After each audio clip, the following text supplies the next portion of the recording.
Hello बच्चों, अगला जो हमारा टॉपिक है वो है गुरु बीजाणु जनन।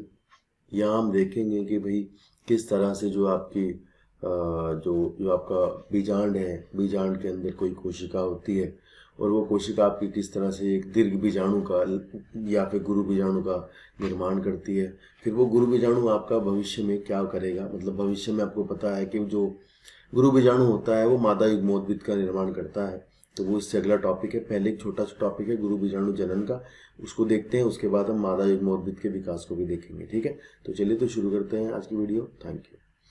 तो यहाँ लिखा गया है कि गुरु बीजाणु जनन। तो गुरु बीजाणु जनन का मतलब क्या है, पहले तो ये जान लीजिए।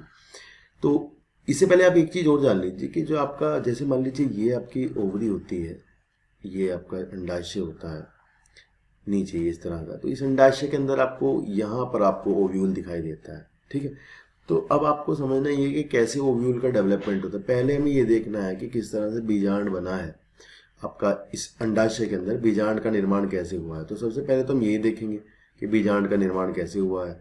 तो होता ये है कि यहाँ पर मान लीजिए आपका प्लेसेंटा जैसा एक टिश्यू रहता है, उसमें से आपका जो है बीजांड बनना शुरू होता है, प्रारंभ होता है। पहले छोटी सी गुंडी जैसी एक स्ट्रक्चर बनती है इस तरह से, फिर उसमें आपका विभेदन होना शुरू होता है, कोशिकाओं का विभेदन होना शुरू होता है। उसके पश्चात आपका यहाँ पर बीजांड बनता है।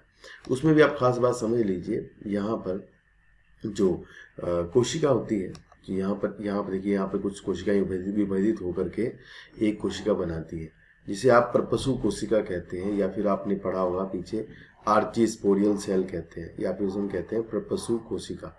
तो प्रपसु कोशिका जो होती है, आर्चीस्पोरियल सेल जो होती है, वो आपकी दो में विभाजित होती है। दो विभाजन, एक विभाजन मतलब एक आपका सूत्री विभाजन करती है। उसके पश्चात एक कोशिका तो वो बनाती है बीजाणु जनक, बीजाणु जनक, और एक बनाती है आपकी भित्तीय कोशिका। तो भित्तीय कोशिका जो होती है, पैराइटल सेल जिसे आप कहते हैं, भित्तीय कोशिका यहाँ ज़्यादा कुछ करती नहीं है, मतलब भित्तीय कोशिका आगे कुछ करेगी नहीं। ठीक है, ये बस एक तो डिवीजन करेगी और ख़त्म हो जाती है।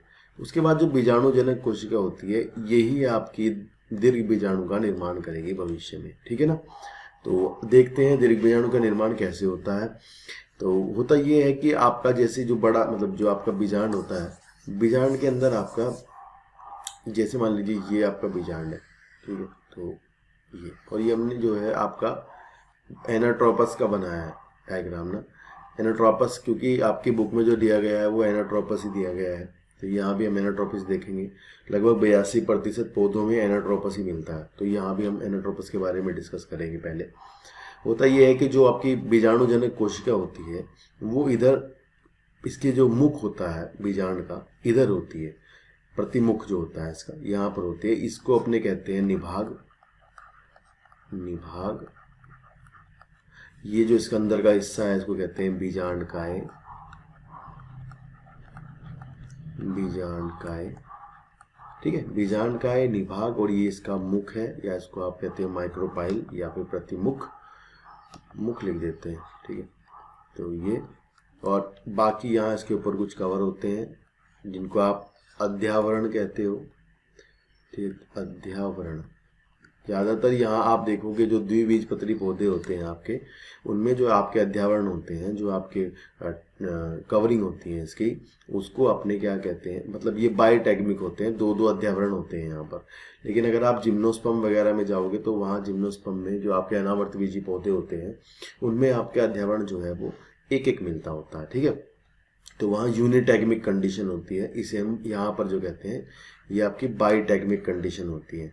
आ जाते हैं सवाल, वैसे तो नहीं आ रहे हैं आजकल, पहले ज़माने में पूछे जाते थे, तो अभी नहीं पूछे जाते। ठीक है, अब होता ही है कि इस बीजांड के अंदर से कोई कोशिका, यहाँ से मान लीजिए ये इसके मुख की तरफ से, माइक्रोपाइल की तरफ से कोई एक कोशिका जो है वो आकार में बड़ी होकर के दूसरों से अलग हो जाती है। जैसे हमने देखा था कि अभी एक प्रपोसु कोशिका थी, उसने विभाजन किया, उसके विभाजन के पश्चात फिर आपका प्रपोसु कोशिका से दो कोशिकाएं बनी, जिनमें से एक कोशिका जो थी वो आपकी भित्तीय कोशिका थी, दूसरी कोशिका जो थी वो आपकी कैसी थी, बीजाणुजनक थी। तो यानी वो बीजाणुजनक कोशिका ही है जो हम यहाँ देख रहे हैं। तो बीजाणुजनक कोशिका जो आपकी होती है वो आपकी इधर माइक्रोपाइल की साइड होती है, मुख की तरफ होती है बीजांड के, जो कि दूसरों से विभेदित होकर के आकार में बड़ी हो जाती है। बहुत ज़्यादा मात्रा में इसके पास कोशिका द्रव्य होता है। अब इसमें क्या होता है, यहीं पर इसके अंदर क्या होता है, एक डिवीजन होता है, एक विभाजन होता है। विभाजन कैसा, जो कि आपका अर्धसूत्री होगा। भाई अर्धसूत्री विभाजन होगा क्योंकि अभी हमें इसमें जो गुणसूत्रों की संख्या है ये द्विगुणित कोशिका होती है, क्योंकि पूरा बीजांड ही आपका द्विगुणित है। इस टाइम सारी सेल बीजांड की द्विगुणित होती है, तो ये भी द्विगुणित कोशिका है आपकी, ठीक है ना। तो इस द्विगुणित कोशिका से विभाजन होकर के आपके, क्योंकि पता है आपको एक द्विगुणित कोशिका में जब विभाजन होता है तो आपकी 4 अगुणित कोशिकाएं बनती है। द्विगुणित कोशिका में विभाजन होने से 4 अगुणित कोशिकाएं बनेंगी, और उन 4 अगुणित कोशिकाओं में से भी 3 कोशिकाएं जो कि आपकी इसके प्रतिमुख इधर मुख की तरफ होती हैं वो आपकी खत्म हो जाती हैं, डीजनरेट हो जाती है। 4 कोशिकाएं जो कि आपकी यहाँ इसकी इधर रहती हैं, प्रतिमुख की तरफ रहती हैं, वो आपकी क्या हो जाती है, खत्म हो जाती हैं, डीजनरेट कर जाती हैं। अब जो आपका बचता है क्रियात्मक, जो बचता है, जो फंक्शनल बचता है, वो आपका यहाँ बचता है, ठीक है। ये आपका क्रियात्मक दीर्घ बीजाणु है। क्रियात्मक दीर्घ बीजाणु का मतलब होता है कि अब भविष्य में जो भी कुछ करेगा यही करेगा, मतलब फंक्शनल है ये, ठीक है ना, मतलब इसका एक फंक्शन करेगा।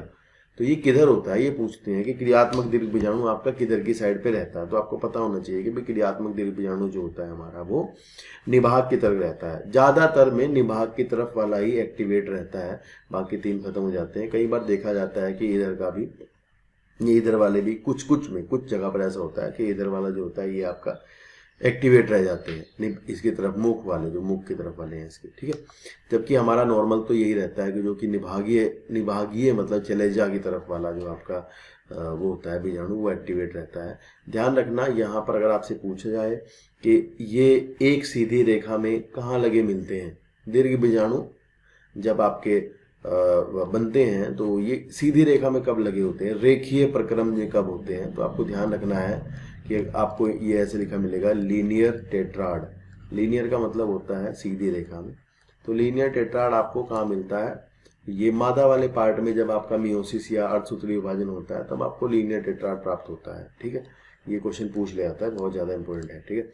अब आपको ध्यान रखना है आगे कि ये जो आपका क्रियात्मक दीर्घ बीजाणु है ना, भविष्य में इसी में विभाजन होंगे। आपको पता होना चाहिए कि बीजाणु ही आपका जो युग्मोद्भिद पीढ़ी होती है उसका पहला सदस्य है, मतलब पहली कोशिका जो है बीजाणु ही होता है।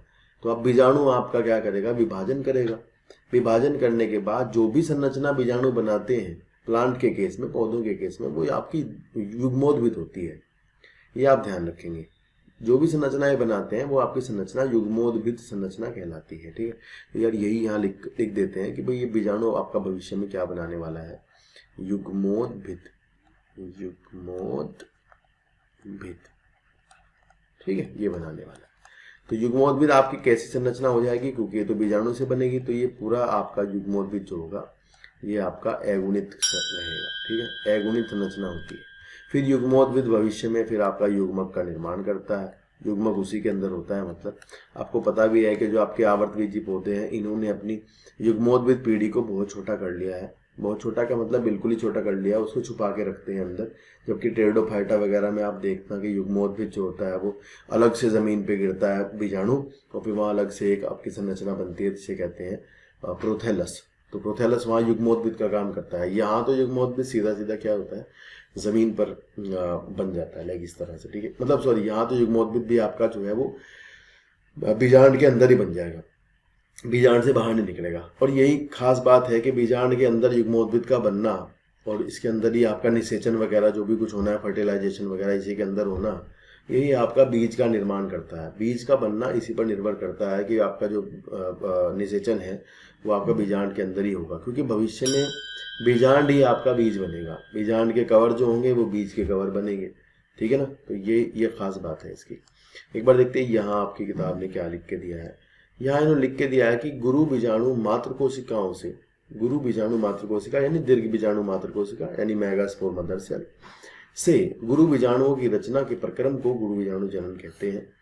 बीजांड प्राय एक अकेले गुरु बीजाणु मात्र कोशिका से बीजांड काय की बीजांड द्वारी क्षेत्र में विलग होते हैं। ध्यान रखना, ये बहुत इंपॉर्टेंट क्वेश्चन है, नीट में आता है यहाँ से, कि बीजांड के अंदर एक ही गुरु बीजाणु मात्र कोशिका होती है। ये इंपॉर्टेंट क्वेश्चन है बहुत ज़्यादा, ठीक है, जो कि आपकी बीजांड द्वारी यानी जिधर उसका माइक्रोपाइल होगा, बीजांड का द्वार होगा, उधर बीजांड द्वारी दिशा में होती है, जैसे मैंने बताया था आपको भी। यह एक बड़ी कोशिका है जिसमें कि सघन जीव द्रव्य, ये आपसे सवाल पूछ सकते हैं यहाँ से कि सघन जीव कैसी प्रॉपर्टी पूछ सकते हैं आपसे, मेगास्पोर मदर सेल की प्रॉपर्टी बताओ। तो सघन जीव द्रव्य होता है उसके अंदर एक सुस्पष्ट अच्छे से केंद्रक दिखाई देता है, और ध्यान रखना जो कि द्विगुणित है। तो थोड़ा इंपॉर्टेंट बात तो यही है कि द्विगुणित कोशिका होती है, ये आएगा पेपर में ना, आ जाता है पेपर में। लिखा है गुरु बीजाणु मात्र कोशिका अर्धसूत्री विभाजन से गुजरती है। गुरु बीजाणु मात्र कोशिका का अर्धसूत्री विभाजन से गुजरने का क्या महत्व है? तो उसका महत्व यही है कि क्रोमोसोम के जो गुणसूत्रों की जो संख्या है उसको कम करना होता है, यही उसका महत्व है। क्योंकि हमें अपनी जाति जो अपनी जाति है, मतलब जो अपना नया प्लांट आएगा आगे, तो उसमें भी गुणसूत्रों की संख्या सेम ही रखनी होती है। तो इसलिए क्रोमोसोम को क्या करना होता है, यहाँ आधा करना होता है, मतलब एक सेट भेजना होता है आगे। तो इसलिए हम अर्धसूत्री विभाजन करते हैं। देखा, अर्धसूत्री विभाजन के परिणाम स्वरूप 4 गुरु बीजाणुओं का उत्पादन होता है। ये 4 रेखीय तरीके से लगे होते हैं, ये बहुत इंपॉर्टेंट बात है। इनका अरेंजमेंट जो होता है वो सीधी रेखा में होता है, ये काफी ज्यादा इंपॉर्टेंट बात है, ठीक है। तो ये बन जाते हैं 4, इन 4 में से 3 हो जाते हैं डीजनरेट, जो कि आपके बीजांड द्वार की तरफ होते हैं, इसके मुख की तरफ होते हैं। और अब जो बचे हुए होंगे फर्दर, बचा हुआ जो होता है वो आपका होता है किधर, निभाग की तरफ, उसी से आपका युग्मोद्भिद का निर्माण होगा। युग्मोद्भिद एक अगुणित संरचना है जिसके अंदर आपका युग्मक होगा। तो इस टॉपिक में आपका यहीं तक का था, मतलब ये इतना छोटा सा टॉपिक है, इसमें यहीं तक की ये बात थी। इसके अगले वाला टॉपिक जो है वो आपका है स्त्री का युग्मोद्भिद। तो आज की वीडियो में इतना ही करते हैं, नेक्स्ट वीडियो में मिलते हैं स्त्री युग्मोद्भिद के साथ, यानी मादा युग्मोद्भिद वाले टॉपिक के साथ, ठीक है ना। तो छोटा छोटा करके पढ़ते हैं, ज़्यादा बड़ी बड़ी वीडियो शायद से आपसे देखी नहीं रहती होंगी। तो नेक्स्ट वीडियो में मिलेंगे नेक्स्ट क्लास में। Thank you so much.